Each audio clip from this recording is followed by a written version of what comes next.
एक महात्मा मांडव्य ऋषि नाम के थे। दाहिने पैर के अंगूठे केवल पूरा शरीर का भार रखकर हाथ उठाकर मंत्र लेते थे। उसी राज्य में कुछ चोरों ने राजा के यहाँ चोरी की। राज कर्मचारियों ने पीछा किया, उनके आश्रम में गए और आश्रम में छुप गए, इस भाव से कि महात्मा के आश्रम को देखते ही राज कर्मचारी वापस चले जाएंगे कि यहाँ कैसे चोर छुपे हो।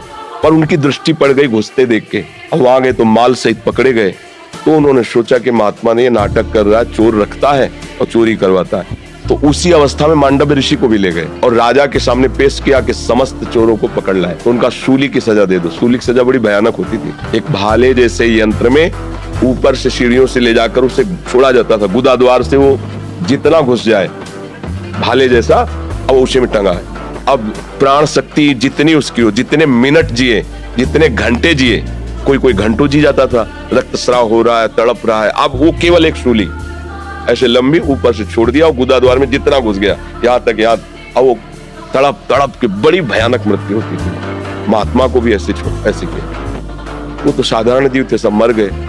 जो इस सूली गई गुदा द्वार से अंदर चेतना जागृत हुई, लगाया पद्मासन, उसी पे बैठ गए।